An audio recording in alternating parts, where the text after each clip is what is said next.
Now, if you want to crown them, then crown their ass.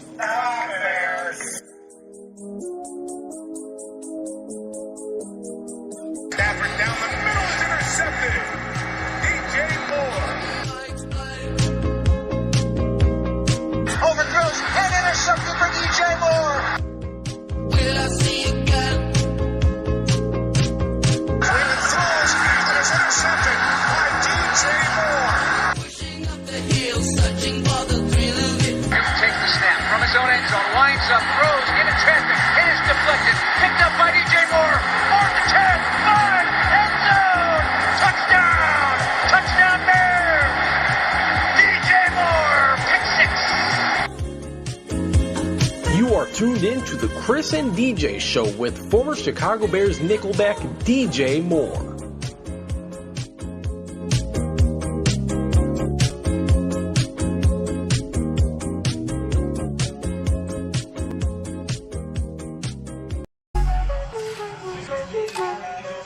With the 11th pick in the 2021 NFL Draft, the My Chicago Bears select Justin Fields, quarterback, Ohio State.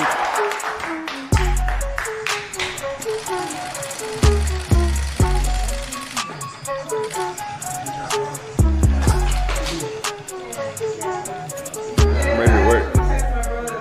That's it. I'm ready to work. I don't need to talk much. There's been too much talking lately, so I'm just ready to work. That's it. What's going on, everybody? Welcome into another episode of the Chris and DJ Show. I am Chris Schanfeld. He's former Chicago Bear, DJ Moore, and we are a week removed from the Chicago Bears going up, drafting from starting at number 20, going up, trading up with the New York Giants to pick number 11, and selecting that man right there, Ohio State quarterback Justin Fields. It was reported that Ryan Pace and company were on the phones with all 5 teams from picks 8 through 12. And it seems like it was really Justin Fields no matter what for them in this regime. Certainly, just like that, snap of the finger, it seems like the energy of the fan base makes a complete 180. And everybody seems to be blown away by what the Chicago Bears did in the draft, except for DJ, who just tweeted out the show.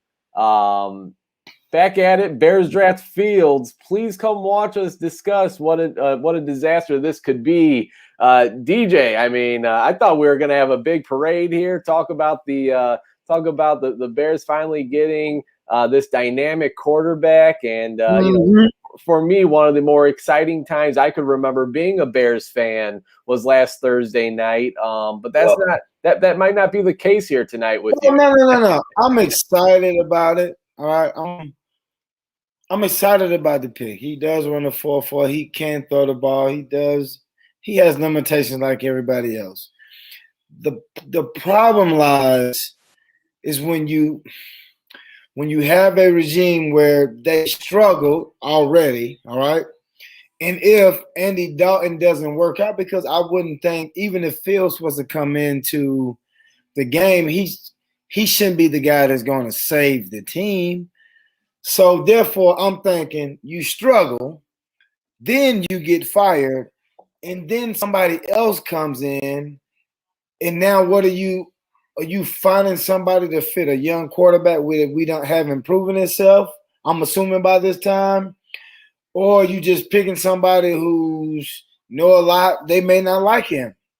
So then does he turn into what's the other kid from Ohio State, from Washington? He ain't turning into Dwayne Haskins. Well, again, how do we know? Because you get a situation, there's a coach is about to leave. Somebody else comes in. I don't believe in you. Now you're a journeyman. Then the same thing with Rosen.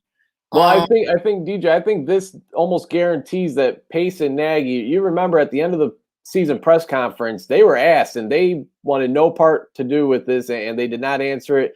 What's your guys' contract situation looking like? No, they want nothing to do with it. They did not answer it. I think this almost guarantees that they made some type of deal, and the details just have yet to be released. Well, it may be. I don't know, but you can't. And that's another problem though. It's like I can't guarantee you a contract when you're not living up to the standard. Now you made the playoffs. You did. That's granted. All right, we understand that. But we all know when all thought like, man, somebody should get fired at this point.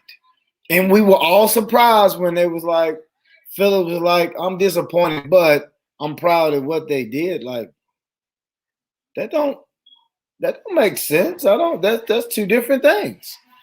So for me, it's just frustrating to see, like, now you get the quarterback, which is cool, but I just feel like you put him in a hard situation in a city where when you're gonna have fans out there next year, and if you're losing games, which hopefully you're winning, you're gonna get booed, and then you get into another situation where you have an athletic quarterback in the background, and then in the forefront you got a non-athletic quarterback.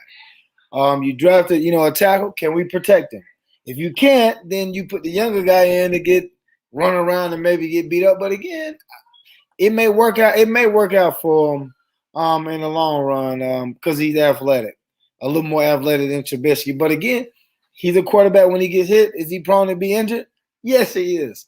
It seems like almost an identical, situation with Trubisky, and then an unathletic quarterback in the offensive line, or even play calling where we just kind of like, I don't know what's about to happen. I am excited though. Okay, I'm excited, but it's just like, but I'm not excited about Nagy. I'm just not. I'm right. Just, well, no, and I hear you, and I mean, I was definitely beating that drum. Get the guy out of here. Last season was just embarrassing, and really ever since his first year as a coach, they've gone 500, 8-8 the past two seasons, and it's just not good enough, especially with what they have on the roster. I feel like they had a winning team. Now, obviously, it all starts with the quarterback, and from what we've heard is that Matt Nagy was never really able to implement and use his entire offense with Mitch Trubisky at the helm, right? So now, did he do with Nick Foles at any point? No. Well, remember that was when the blame to the offensive line was coming in. Okay. You're right. So now we haven't seen him yet. Right. We haven't. Okay. All right. So I'm saying now, if he wants to use that excuse, now that excuse gets thrown out the window. Wow. But obviously, words and actions, two totally different things. Both Ryan Pace and Matt Nagy are staying true to themselves, and they're saying, no, we brought Andy Dalton in here to be the starter, and he is QB1 as they tweeted last month, and they're still sticking with that as of now. Just the other day, Matt Nagy did say that the worst thing for Justin Fields is if we rush him out there when he's not ready. And if you remember, of course, Matt Nagy was in Kansas City for Patrick Mahomes' rookie season. He only started one game that season. Obviously, Alex Smith was ahead of him, playing some pretty good football. They were a playoff team. So it wouldn't surprise me if they do try and use that approach. But are you going to get Andy Dalton to play, above average football like Alex Smith was playing in Kansas City that season? Or in the very least, are you going to be winning football games with Andy Dalton under center? Because we've seen it last year. They started out 3-1, 4, whatever it was, 4-1, and we all knew the quarterback was not playing to the level that they needed him to, but they're still able to pull out victories. They're still able to win football games. Will that be, if that is what happens this coming season with Andy Dalton? The fan base is going to be calling for Justin Fields. And I mean, the fan base is already going to be calling for Justin Fields. I mean, there's so much excitement. Again, I've not seen this much excitement for a single player to be on the Chicago Bears, DJ. I mean, certainly the closest thing was when they made the big trade for Khalil Mack a few years ago. But, this is the quarterback position. We know if you want to win the big dance, if you want to have a shot at the Super Bowl, you need to get the quarterback situation right. And as of now, there's certainly a lot of hope at that position with the Chicago Bears. Yeah, and you got to give Pace a little bit of credit. He's swinging for the fences. Either strikeout or home run. He just know he don't have much left. This is your second quarterback.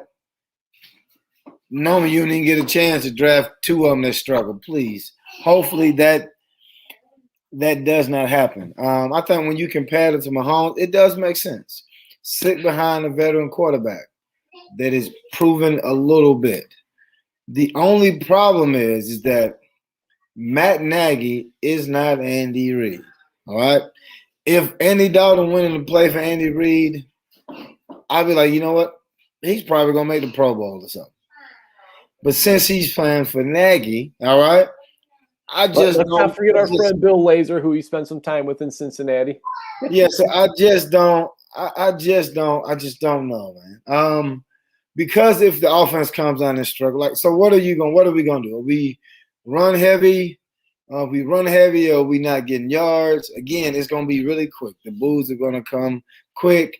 And what are you gonna say? He's gonna say the same thing. We got to get it figured out. Like, yeah, I know. We know. We've heard it. Okay, I got to get it figured out. So we just can't. I don't know. If he's, to me, it's like when you're a good offensive coordinator, no matter who your quarterback is, you can make your system fit them. And he's trying to find somebody to just shove in this hole. And hopefully Fields is the guy. Or hopefully, honestly, for him, hopefully Andy Dalton is the guy. Because I don't know how you land, or if he go 4-1, they pay him really quick, and then it's like, oh, we had already extended him or something. I don't know. We haven't seen him prove anything. Even since the playoff game with the double, it was only 13 points. We haven't seen anything in this offense that says that you're a good offensive play caller. We haven't seen it.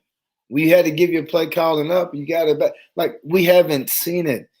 And to get a young quarterback with an unproven play caller who's just inexperienced, really, and is struggling. When it has mattered, play out, or even in Kansas City, when it has mattered, he's just struggled. And it's been like, oh, it's the running game, or my quarterback can run all my plays, or step the fuck up, all of this stuff. But it's just on you at some point, and I'm assuming Ted Phillips and whoever else is gonna say, hey man, like, this has to be a break year. It can't be like, oh, I'm gonna guarantee you something because we drafted this quarterback. There's no way you can struggle again with the turmoil in Green Bay. But they'll get it figured out. They'll win some games. You should be able to beat Minnesota. You always do. Detroit shouldn't look as good. Oh, Matthew Stafford is gone. He always split those. So it looks like it's ripe for the picking. It does. But if you struggle and can't get in the playoff this year with the extra teams, there's no way, man. It's just no way. Yeah, and so all right, so the Bears trade up, they select Justin Fields, an NFC North team. The Minnesota Vikings reportedly were going to take him if he fell to them at 14. Thought that was really interesting. They go and take the Texas A&M quarterback in round 2. So it kind of seems like maybe they're trying to figure out a way to move on from Kirk Cousins. We'll see. But just overall, though, DJ, I want to ask you this. I mean, when you hear that the Bears drafted Justin Fields, I mean, just what was your initial reaction? I mean, this is not something that the Bears usually do. I mean, yeah, Ryan Pace, he goes out and if he identifies somebody, he goes out and he tries his best, and normally he does go out and get that player. And it has not worked out very well for him here in Chicago. But let's talk about it, DJ. I mean, the Chicago Bears bring in a black quarterback. They have not had much experience with that. I mean, dating back to the late 70s, early 80s, Vince Evans, who is the leader for African-American quarterback starts for the Chicago Bears with, I believe it's 32 or 33. And then from there, that number falls all the way down to 7 with Cordell Stewart. And then you got Jason Campbell starting a couple of games, Henry Burris. I mean, this is new territory for the Chicago Bears. And this is a franchise that, the longest running franchise in the NFL. And here they go, and they make this splash in the first round, bringing in Justin Fields. And what's different is that this isn't an undrafted free agent. This isn't a free agent you're signing off the street. You're investing a lot in Justin Fields. I think in this coming draft, I say you are investing a lot, but we said you can they'll give you 4 years and they'll move on from you really quick. When you talk about the black quarterback, and it seems just like, man, like why don't we have many? But again, not even per se the black quarterback, but it's more of the athletic side. Well, and I think it's even. Sorry to cut you off, but it's even more of a statement just knowing how many quarterbacks the Chicago Bears have been through over the last 20 plus 30 years.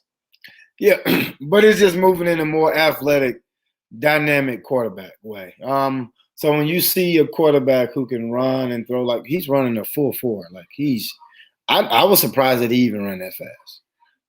He can throw the ball. You've seen in his pro day. The best deep ball in the draft. Yeah, so hopefully he can pick up everything. He seems really, really mature. Haskins seemed that way at first, and then he kind of seemed like he went the opposite way. So I think you're going to see a little bit of comparison between two. Now, Haskins was just pocket or nothing. Right. Not nearly the athlete. So what are we going – is Nagy going to just say, okay, are you like Trubisky? Do we let you read the field? Do we roll you out to the short side of the field? Do we give you half the field? What are we going to see you do? We seen you carve up Clemson the second time around. We seen you struggle against Alabama, who's more of a, complex defense. If you go off of that, you never know. But I was just excited to see just – when you have everybody seems to be athletic, even the kids that you don't even see him run all the time. Man, he's athletic too. To get that option at quarterback, because if you're struggling, there's a lot of options when your quarterback is that fast. It makes the defense think, you know what? I don't know. And most of the time when he runs, he seems kind of safe, but in college, you put your body in harm's way a little bit more. You got to make sure, hey, listen, you got to go watch. I call it the Russell Wilson playbook.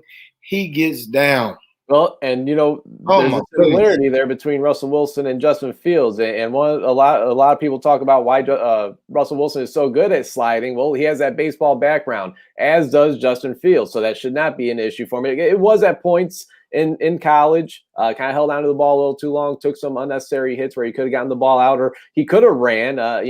Interesting thing about Justin Fields is now, he will use his legs if need be. But, this is a guy that, he wants to prove I'm a quarterback. I'm going to make the throws. And like I said, I think he had the best deep ball accuracy in this draft class, including the number 1 overall pick, Trevor Lawrence. Justin Fields was the 4th quarterback taken in the draft, DJ. Now he's still a first-round pick, still went pretty high. Went number 11 overall. But the 4th quarterback taken, and there's this picture floating around on the internet. It's the top 3 quarterbacks: Trevor Lawrence, Zach Wilson, and then Trey Lance, and they're all holding up the number 1 jersey that they got selected, and they're all smiling. And then there's a picture of Justin Fields holding up the 4th quarterback taken, and he's not smiling. Could that give him an added chip on his shoulder? Again, you're still going high in the first round, but knowing that you're the 4th quarterback, could that add a little something? I think it could. But again, it's up to him. I think all players try to get themselves an edge. So whenever they play those guys, all the 4th guy taken, the guy taken after him going to be mad at him, and the guy taken after him is going to be mad at the other guy. You remember a couple of years ago, Kansas City came to town, and Mahomes' celebration, 1, 2, 3, 4, 5. Well, no, but you have to do that and take it that personal, man. Right. But again, you want to be the best quarterback of all time. That's your goal. It's not I just want to be a mid-level quarterback. Make 1 Pro Bowl. No, I want to make them all. I want to do everything I can do. So when he go in, he going to try to soak up the play. But I'm sure that's what he's doing now. Because in his eyes, listen, I have an opportunity on a team that has a lot of pieces to come in here and make a difference. But like you were saying, I think he's going to have to figure out how to use his legs more. Because even when he run the 4.4, it's more surprising because you would think like a quarterback that fast in college football who can run and throw, like you should have been in the Heisman race, man. I mean, but a lot of times, like you said, he would stand in the pocket and like he would take sacks and all kind of just like, you run a 4.4 and you out here taking sacks and doing this stuff. It just didn't make sense. So I think he is going to have to develop. So having Andy Dalton and having the other guy, the other guy that was actually hurt last year, $19 million invested in Dalton and Foles. Yeah, so and having those guys gotta play something.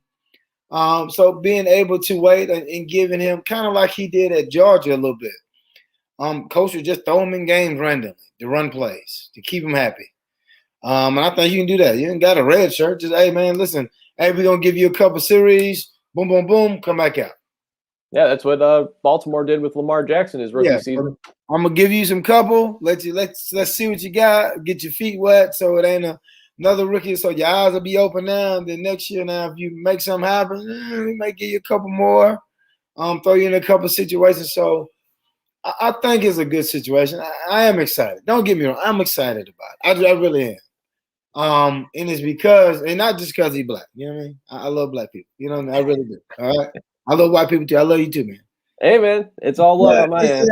Like he's athletic, and we going in the wave of that. Even with Nagy, it was like young quarterback whisper groove type guy. Like, you know what? It makes sense. Be excited. Try it.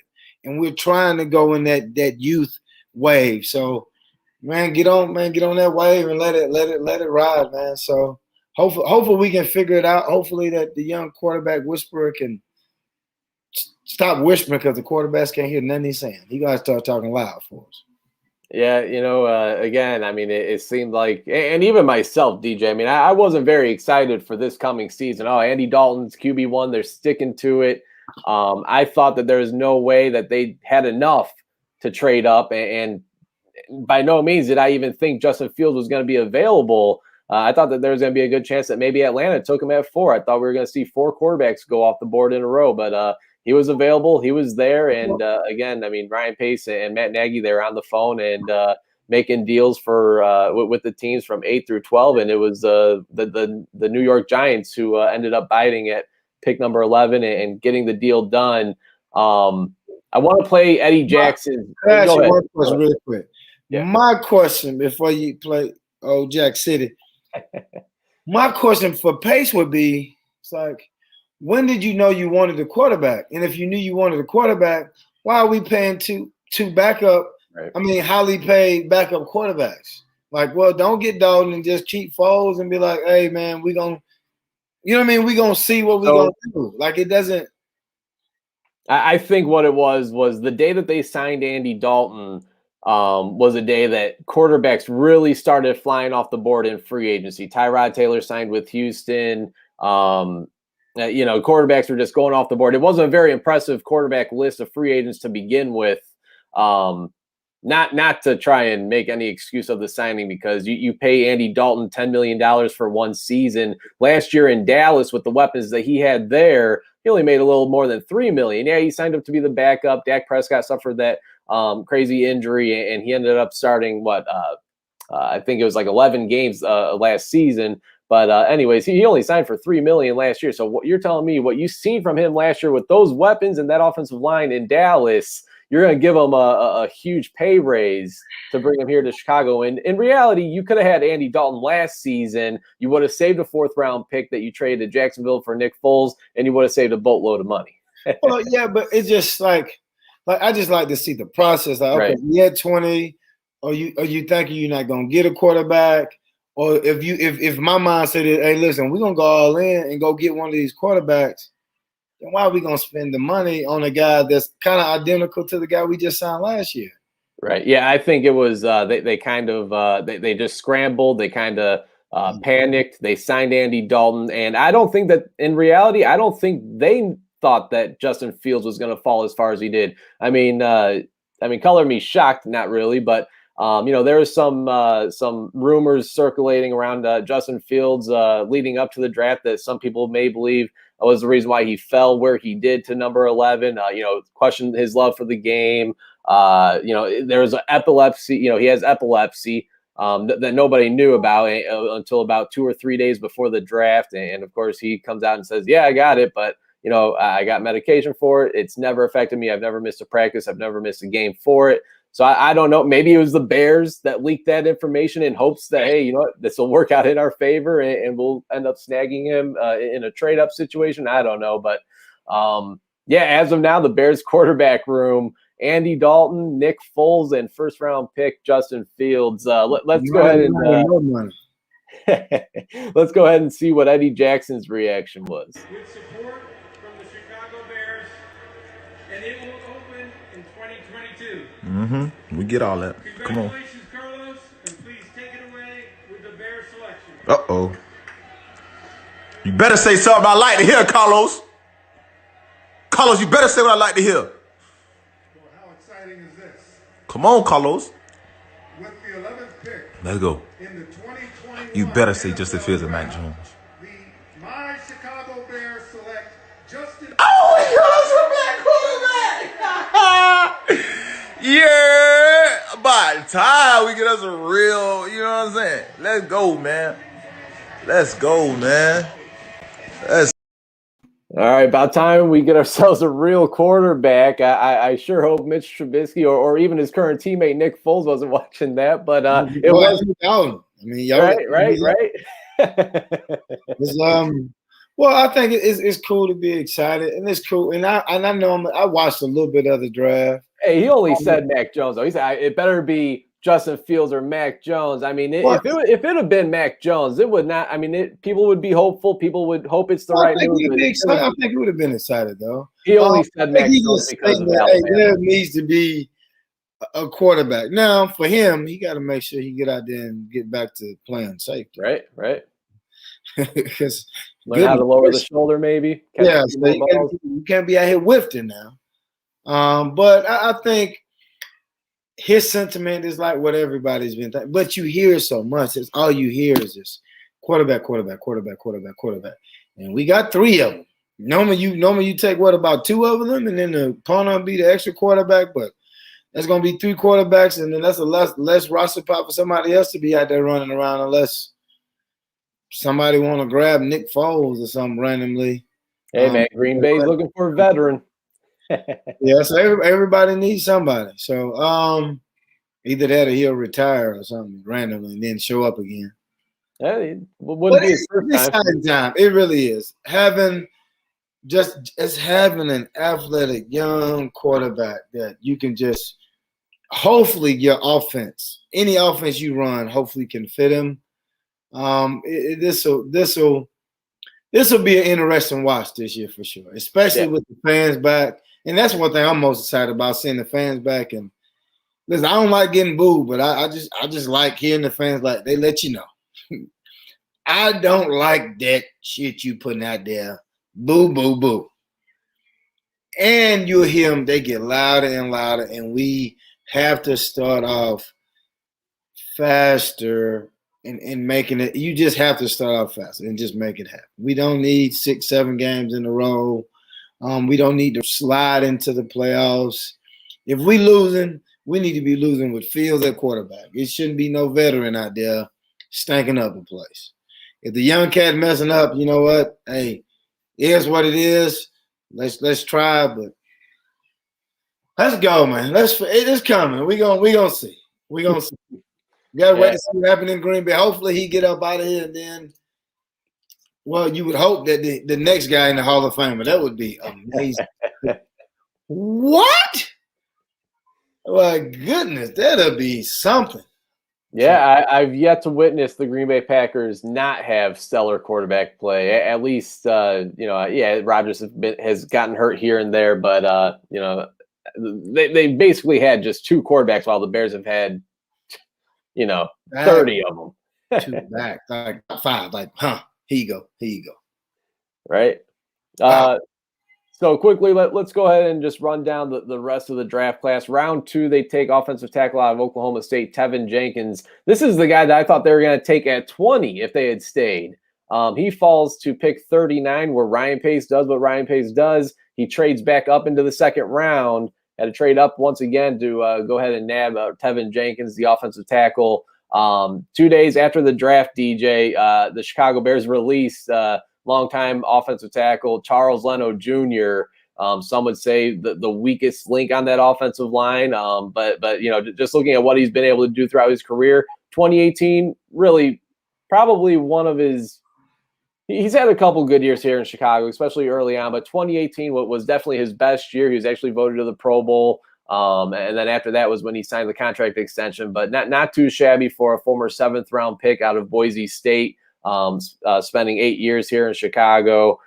They end up cutting ties with him, and now all arrows point to Tevin Jenkins, the rookie 2nd-round pick, to be the next man up at left tackle. How do you feel about a rookie protecting the blind side of whether it's Justin Fields or as of now we're being told it's Andy Dalton?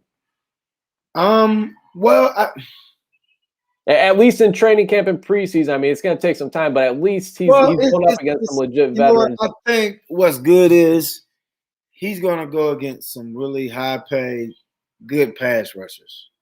Well, high-paid Robert Quinn, and then you got good pass rushers. If he knows his pass, he's a really good pass rusher. You know what I mean? And he's a veteran. I think he struggled last year, but again, you're going to get baptized at practice.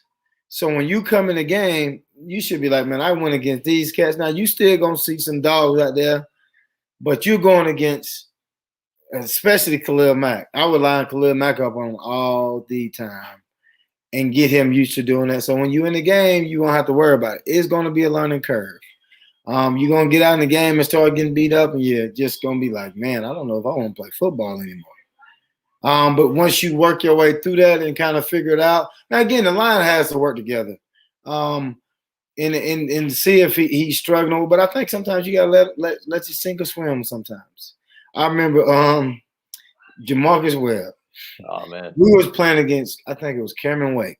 Oh, he was killing him, and I think somebody was like, "Give him some help," and I think Coach Types was like, "No, we're not giving him no help." Oh, okay. Well, you're gonna learn today. So again, I think he'll adjust, but again, I think it may be a learning curve. And again, if you put him out there left tackle, you may see Justin Fields a little bit earlier than you would have otherwise, because it's not. Left tackles are paid high, but those defensive ends, man, the ones that are coming, and they're running 4.4s too, 4 or 5, and they coming. So it is. That's the most intriguing. I think if that pick is really good, then it makes everything else much better. But if that pick was bad, oh man, I don't care who at quarterback, you're going to struggle. Yeah, so Tevin Jenkins goes round 2 at number 39 overall. Then they go back and they were without a 3rd-round pick. They were without a 4th-round pick. In the 5th round, they take another offensive tackle, Larry Borum from the University of Missouri, 6'5", 300, and I think he played at 340 pounds. He's down to 330 pounds now, saying he's trying to lose a little bit more weight. He was on a recent podcast yesterday, The Tape Never Lies, and he said he's about 328 pounds, I think, now. But anyways, this seems to be a guy, and Ryan Pace and Matt Nagy, they both said it. They wanted to get more nasty, was the word that they used, on the offensive line. And I think adding these two guys, and just based off some of the quotes that they've given and then looking at some of their highlights, I'll admit it, I've not been able to get my hands on any tape just yet, but looking at some of their highlights, and I know offensive line highlights, they're not the most fun to watch, but when you can watch one guy, one monster of a human being kind of control and navigate another huge guy in front of him and take him wherever the hell he wants to go, I find that to be pretty entertaining at times. But anyways, they add another offensive tackle, Larry Borum, and really you're without Bobby Massey. You release Charles Leno. The offensive line is still kind of, I mean, we could easily see these two guys being day one starters, which a 5th round pick, especially on the offense or defensive line, is kind of maybe out of the ordinary in the NFL. It may be, but again, 6'5", that's a big kid, 330 pounds. You can find somebody that big, that late, and you saying that nasty, man, that's good. I think probably the biggest need was quarterback and then offensive line. They went quarterback and they went line. So I think it's good because if one of them, the odds say one of them should work out. 5th round or the second round pick. Hopefully both of them, but I'd say at least one of them should work out. So if they both can work out, that would be splendid. If they can just move guys around, if we can, continue kind of what we're doing with the running game last year, Tariq Cohen will be back. So all the cogs, man, will be there. And hopefully they sure will. And we can make that happen. 6th round, they take Khalil Herbert, running back out of Virginia Tech. This is a guy that was born with, I believe, 6 fingers on each hand, so 12 fingers and 12 toes. He no longer has the 12 fingers anymore, but he still does have 12 toes. I think this was a situation where, and maybe they teams say they take this approach every round, every year. I don't know if that's necessarily true or not, but I think that's the case here. I think this was maybe just the best player available on their board at the time because I don't think running back was much of a need. They got David Montgomery. They got Tariq Cohen coming back from the ACL injury. Hopefully all is well on his end. They signed Damian Williams, the former Chiefs running back, Super Bowl hero a couple years ago, to a 1-year deal. And now you bring in Khalil Herbert. He does have kick return experience. I think he averaged nearly 27 yards per kick return. And remember, Cordell Patterson, no longer a Bear. He signed with the Atlanta Falcons. So you are kind of, maybe this was best player available, not necessarily for the running back position, at least for now. Anything can happen, of course, but I think maybe this was, a situation where, hey, we still got a hole to fill on special teams. We're worried about offense. We're worried about defense. Let's not forget special teams, and they had a hole to fill like kick return, and maybe that's where he gets his start at as a Bear. Well, yeah, kick return. I haven't watched this film. Maybe he do a little bit of punt. We've been. That's going to be the next guy, Daz Newsome. I don't. Okay, think so again, we've been a little bit shaky on both of those. I think. Well, on especially the punt return. I mean, Patterson has been awesome on kickoff return. And Virginia Tech is known for having really good running backs. And if you got 6, if nothing else, man, we can start a circus. All right. So it's it'll be interesting to see because you never know who gets hurt, who steps up, and the young man getting drafted late just come in and just kind of make something happen. Because being drafted is like you're going to start off probably special team first of all anyway with having Williams that came from Kansas City who's fast, can catch the ball out of the backfield, kind of like Cohen could, and then having the horse, the man that was toting the rock all year last year, just tote when everybody else was hurt. So it's a crowded backfield. So again, you get in where you can fit in on special teams and make a team and make your name for you. Kind of pretty much what Patterson did. Right. And going round 6, going to punt return, Daz Newsome, wide receiver from North Carolina. A smaller stature guy. I mean, I've seen some comparisons to Darnell Mooney. I don't think he's as quick. Now, the 40 time at his pro day will tell you that no, he is not as quick. He ran a 4.58, but if you watch some of his highlights and some of the big play ability, I mean, certainly knows how to stretch the field, and he certainly plays faster than you would think a 4.58 is. Now, a 4.58 is nothing to sneeze at. I mean, you could tell everybody, DJ, but that's what I ran.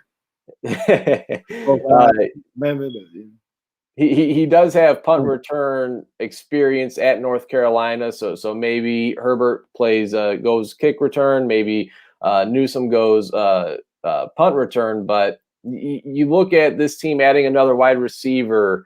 You got Allen Robinson this year playing on the franchise tag. You got Darnell Mooney. They signed a couple veteran free agents. Marquise Goodwin, the former Bills and 49ers. He's a guy that he's an Olympian at track and field. I believe he ran a 4.27. You got another 4.28 guy in Demir Bird, former Panthers, former Patriots wide receiver. Had a nice season last year with the Patriots. they bring those two veterans in, and Anthony Miller, believe it or not, DJ, Thursday, May 6th, 8:41, he is still a Chicago Bear, as is Javon Wins, and let's not forget the guy that everybody seems to forget, Riley Ridley. I mean, there seems that there's going to be a ton of competition there. You can give, I would say, two guys are locks to make the team in Allen Robinson, Darnell Mooney, and then from there, it's almost like, hey, let the best man win. Well, yeah, and what you just said, speed. It seemed like you trying to mirror image of Kansas City. Goodwin can run, Bird can run, everybody's just running. And I think for his offense to work, because he likes to do a lot of underneath stuff, if you got a couple guys that can take the top off of it, man, it should work like a charm. So it seemed like he's trying to put the pieces in play to where, like, hey, run.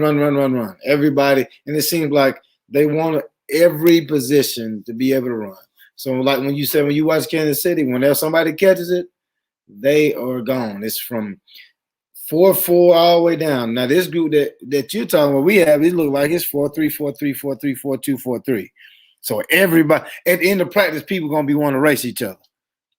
So hopefully we can get out there and try. Maybe we can put it together where every time Andy Dalton or Fields or whoever throws the ball, man, it's just points on points on points. Because when you watch Kansas City, other than the Super Bowl, which was, oh my goodness, normally it's like, man, you just never know. It's gonna be, you can't. It's almost kind of like watching the Warriors, like, oh, here go the threes, here go the third quarter, bang, bang, bang, and then here's points. So hopefully we can get that going, and hopefully bringing in a lot of guys with a lot of speed. Would change the dynamic of this offense and his Nagy's play calling. And round 7, last but certainly not least, we got Bearlismo chiming in. Kyrus Tonga, bro, defensive tackle out of BYU. They select with their last pick in the 2021 NFL Draft, DJ.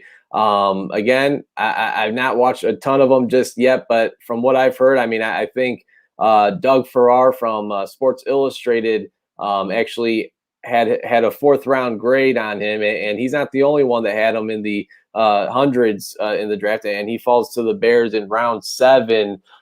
This is more so a bigger, probably a nose tackle. He'll be with Eddie Goldman there. A big Samoan, BYU. I mean, and we got another 6th round pick to talk about. Bearlismo reminded me, but we'll get back to him after we talk Tonga. I think the Bears defense, they felt the absence of Eddie Goldman last year, who opted out due to COVID-19. There's no doubt. I mean, Bilal Nichols did a great job.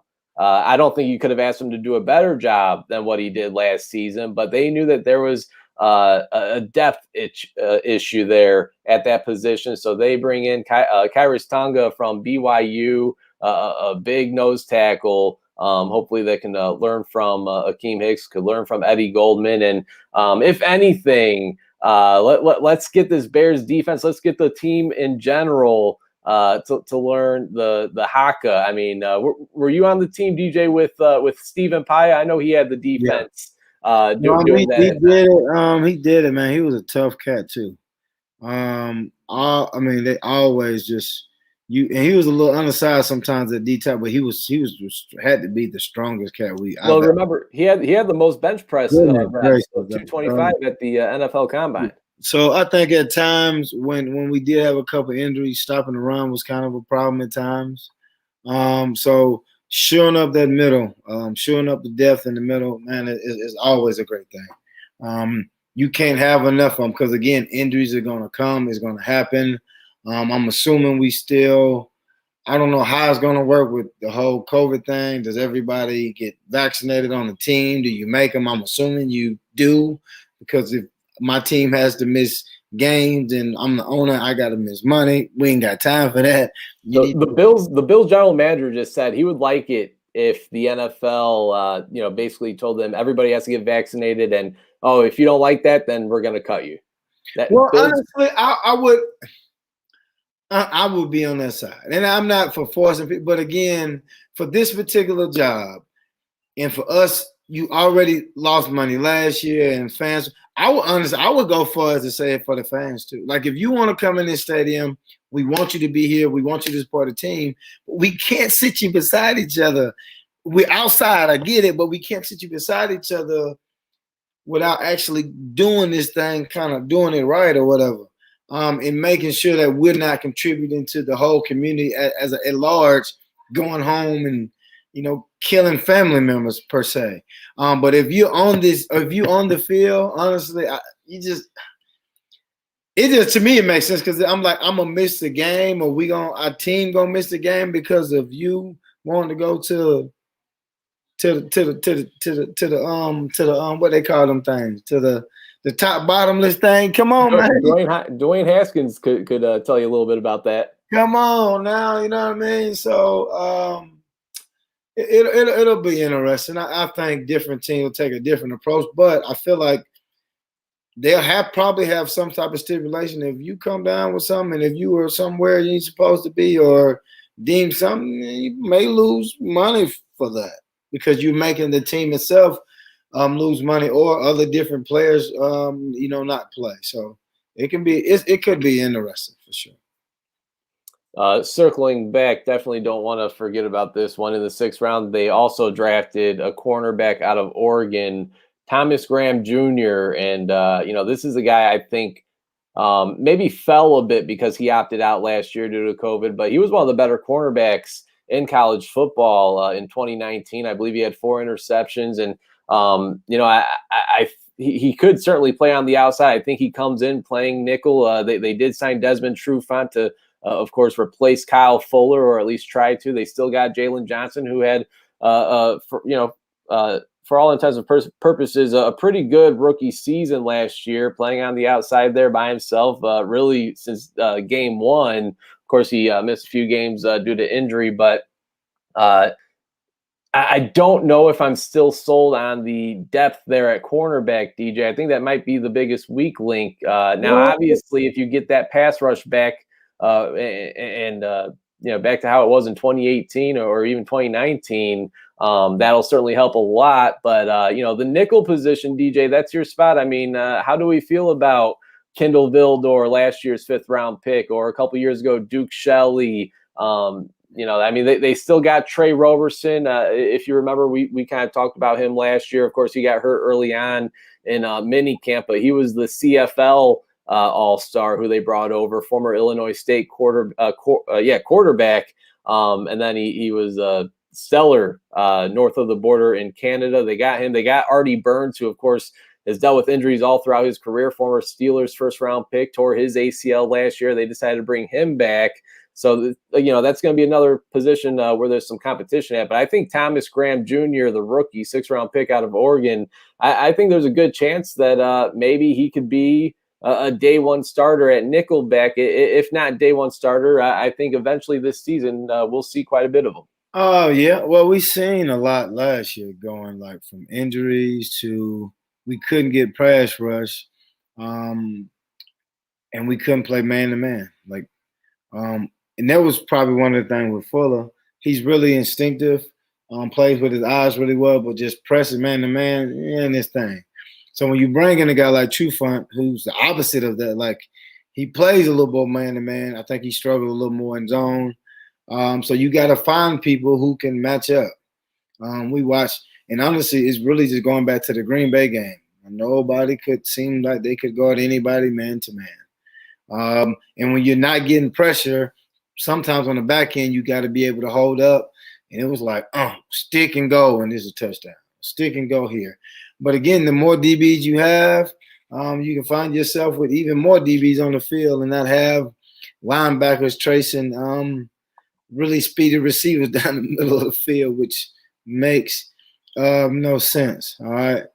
Now, again, like he said, he's the better as a press corner, so that's what you got him for. And that's good sometimes. If you can play man-to-man and have everybody play man-to-man across the board, it's wonderful. But if it's one weak link in that chain, oh, my goodness. Mm-mm, mm-mm, mm. Mm-mm. Mm-mm. Mm-mm. Mm-mm. Well, DJ, I mean, like I said, I mean, this time last week, well, 8:50. All right, so we got the news that Justin Fields was a Chicago Bear, but you know, I'll tell you, man, I was not very excited for this team, and again, in the matter of a week now, I mean, it's a total 180, and I think that's a sentiment that most, if not the entire fan base, would say that they're on board and they agree with. And, you know, that's knowing damn well that Andy Dalton, chances are he will be the day one starter, unless, you know, I certainly hope that they take the same approach that Pete Carroll and the Seattle Seahawks did years ago. They signed Matt Flynn to the big free agent contract, and then they draft Russell Wilson in the third round, not really thinking that, you know, come day one that he was going to come in and, you know, be the man. And you know, it would have been a disservice if Pete Carroll didn't start Russell Wilson. It would have been a disservice to the entire team that season. And obviously he has not looked back. He's still doing a great job there in Seattle, although maybe this offseason he was thinking maybe he wanted to force a trade, but it seems like that's all done and well, at least until next season. But, you know, so hopefully they take that approach. I mean, I think if Justin Fields in training camp, in preseason, and you know, if he's clearly the better guy, I think you got to roll with him. I'm not, you know, I'm not opposed to starting Andy Dalton, but I think it would be a huge disservice to the rest of the team if everybody else knows, hey, Justin Fields looks like he's ready right now. Looks like he's better than Andy Dalton. Looks like he's better than Nick Foles. That should be the starting quarterback. But Nagy has already come out and said, hey, you know, rushing him would be the worst thing to do. You know, is he really going to want to take this Kansas City Chiefs approach like how they did with Mahomes in Kansas City his rookie year?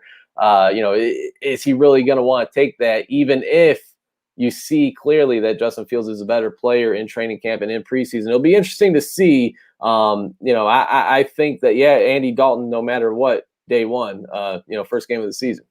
Well, for me, Alex Smith was more of a proven commodity, though. We talking Andy Dalton where he started off good and then he just started throwing pick sixes out of he just kind of fell off the face of the earth just doing stuff. I think he did improve, played much better last year. Well, and I love our weapons on the offensive side of the ball. Allen Robinson, awesome, you know, beast, one of the best receivers in the league. Darnell Mooney, I mean, I think if there was a redraft last year, there's no way he's drafted in the 5th round, probably more so a second, third round pick. Probably a second round pick. But anyways, what I'm trying to say is I love our weapons on the offensive side of the ball. Mm-hmm. We don't got, well, Allen Robinson, all right, that's a legit number one. But, I mean, last year, Andy Dalton was throwing to Amari Cooper, CeeDee Lamb, Michael Gallup. Yeah, they had a little hole at tight end. He had Ezekiel Elliott in the backfield. I mean, not to say that, you know, I mean, personnel is one thing, coaching is another. Matt Nagy, let's see what you got. Well, it just has to be clear, and I think you can compare it to the team that Andy Dalton left the Cowboys. When that came out there and you seen it, and you're like, all right, I'll see it again. And then you seen it in the third piece again, and you're like, you know what? It's time for you to retire. Like, the players will see it. Andy Dalton will come on there and be like, you know what? Yeah.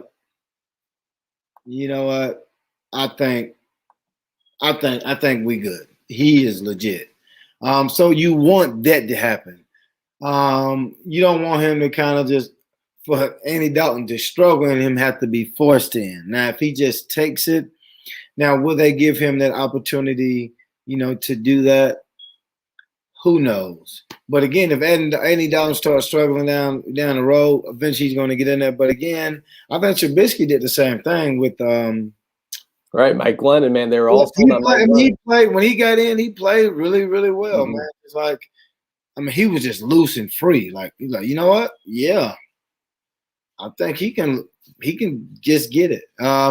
So don't just overreact to it, but don't also do what I call it the baseball thing, where it's like, nah, you can't start. You got to go like the AAA first. And like, man, when you good, it takes 4 years to come up. Yeah, like no, like you see it, like he's good. Like, what are you doing? Well, it's your tradition. No. So if he's ready to go, man, we ready to see him.